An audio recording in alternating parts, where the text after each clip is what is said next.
Good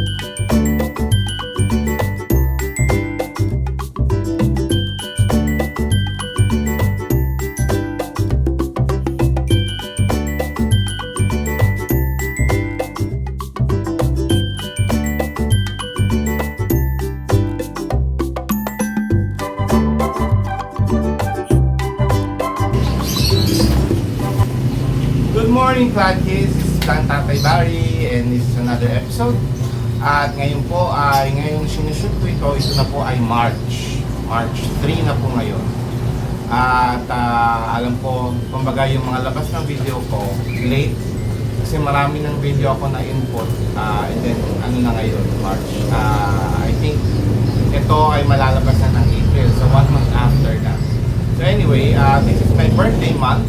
At kaya po meron tayong plant haul. Ito po ay aking regalo ko sa aking sarili ngayong buwan.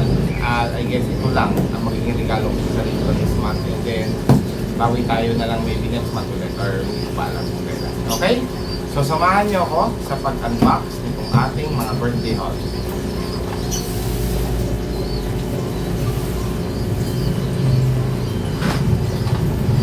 Okay, so ito ngayon yung mga halaman na galing sa iba't ibang tao. Ito po ay galing kay Precious because these are cactus and succulents from Baguio. As meron po akong dalawang ornamentals dito na nakuha ko po sa isang seller sa marketplace na taga Makati or Muntinlupa. And then this one ay isang seller naman na taga San Mateo, no? So, pinagsabay-sabay ko na siyang ipa-deliver kahapon kasi para sabay nitong dating nitong ating succulents. Ay, ng cactuses. Okay? So, ito namang nasa kanan ko ay ito yung mga pots na plano kong paglagyan ng ibang cactus na nandito. Pero yun nga, i-revise natin. Katulad nitong dalawang black coral ito. Pag sasamahin natin sa isang pot, malamang dito. Sa pot na to, depende. Hindi ko na maalala dun sa ibang na-mine ko kung anong itsura niya kung saan siya babagay sa dalawang pot na ito. Ito, i-revise natin. Itong dalawa kasi medyo may scales tong dalawang books ito.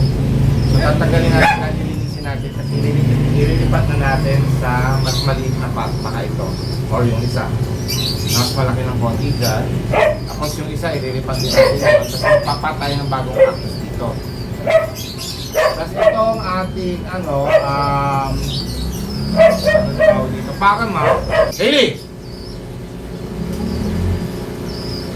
Tapos itong ating Paramount, i-move lang natin kasi may bago tayong nakuha ang Paramount. So, pagsasamahin natin dyan. Okay? So, yun po ang mga mangyayari ngayong vlog na ito. Samahan niyo ako ngayon at sisimulan na natin ito.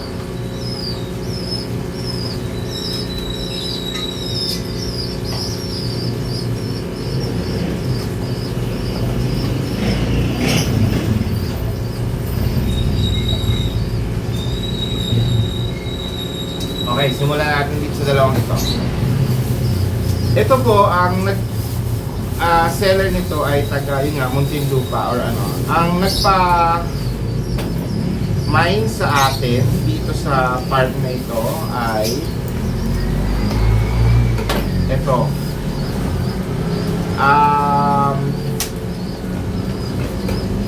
Wala pa ako nito. Isa to sa mga wish plants natin for this year. And then, yun nga, nakakita tayo ng mura sa kanya. Pero yung kumbaga, ito yung isang plant na parang di kung kung mahal masyado yung isa, ito yung bilhin mo para ka na rin meron mo. For now, ganon. So, wait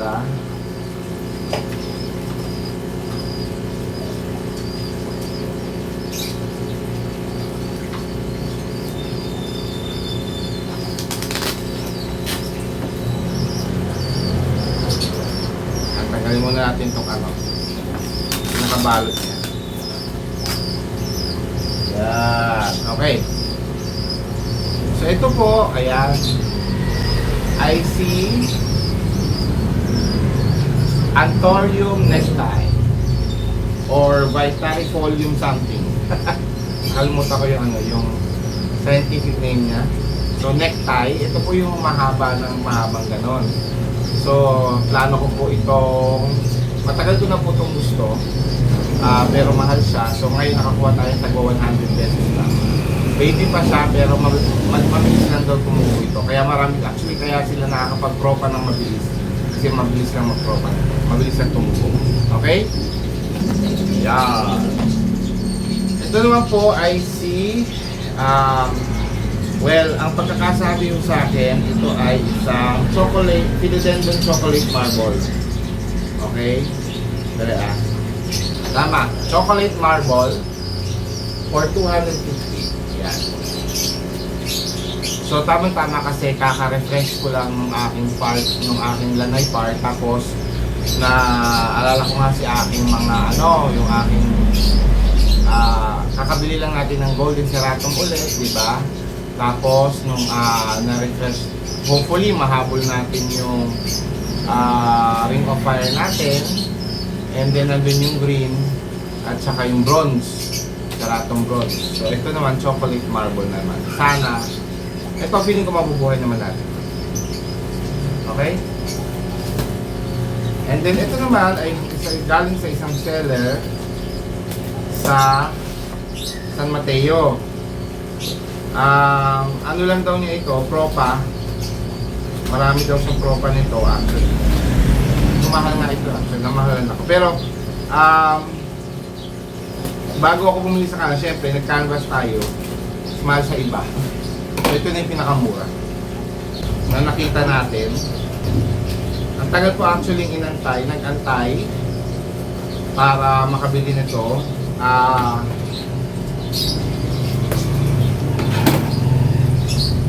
Last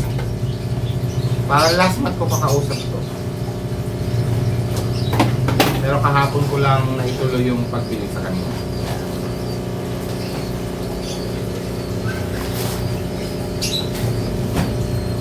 Yan. Matagal na tayo meron ito, pero kasi lahat ng allocation ko nandun sa may arawan eh.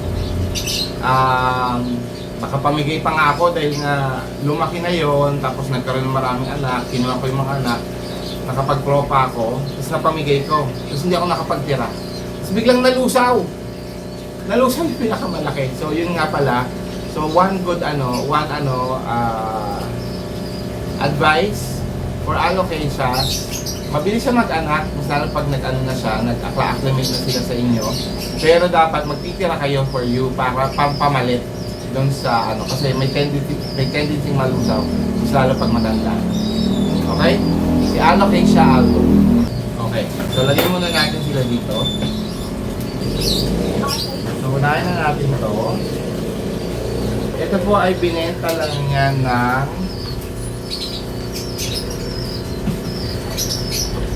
if I'm not mistaken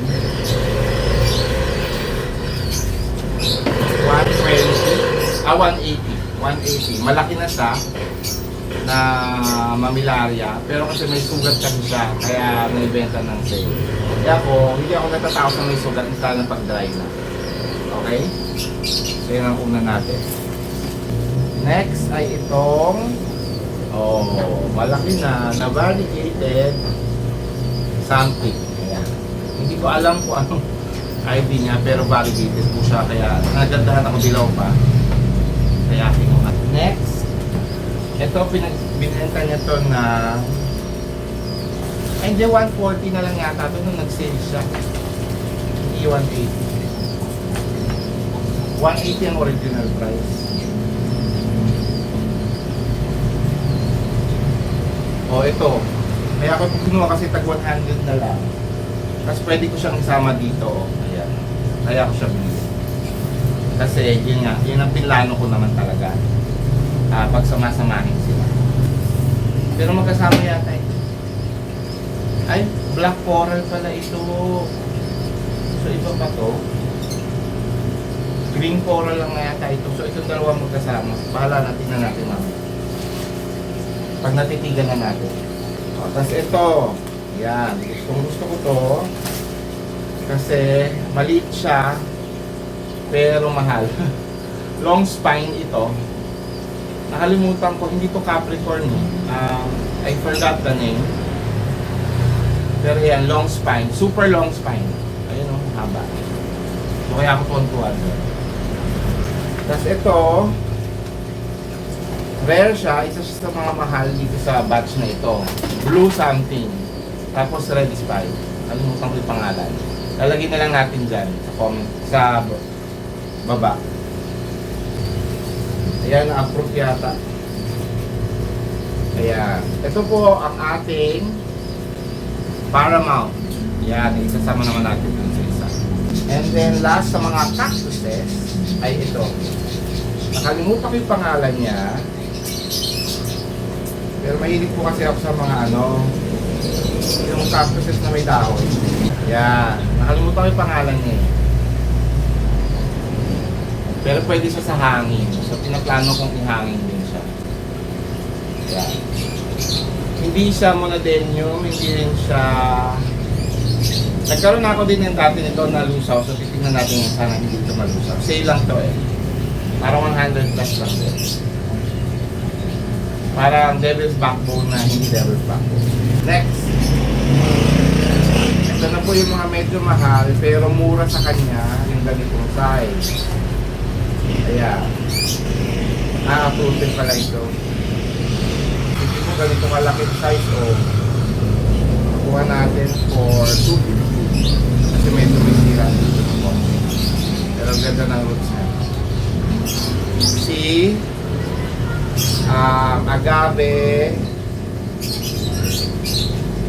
hindi ko maalala kung blue, trade wind. Agave trade wind.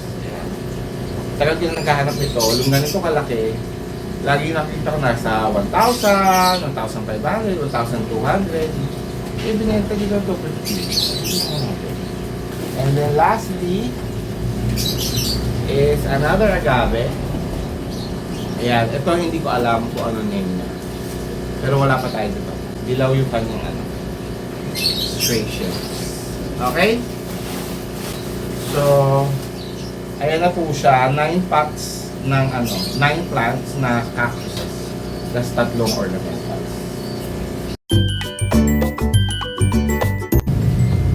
Okay. Okay, so ito na po sila. So ang gagawin natin ngayon muna ay i-uproot natin itong mga cactuses. So I have feeling na kung paano ko o kung saan ko sila pagpapapat kung sino ilalagay ko saan. And then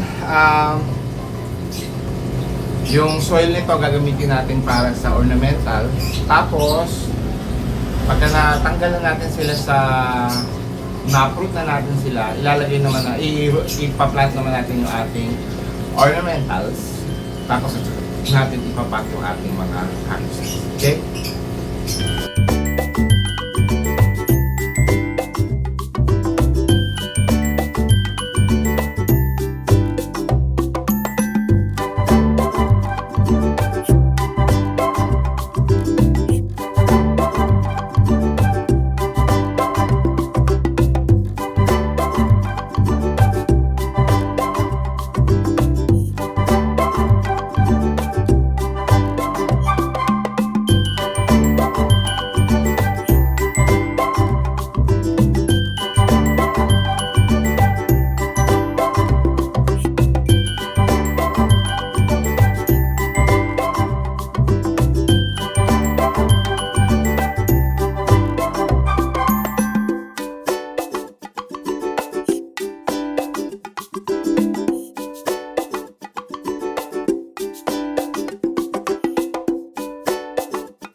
So, ito na po sila. Natapos na natin ang ating plant haul and potting session for today's video. So, ayan na po sila. Close up tayo.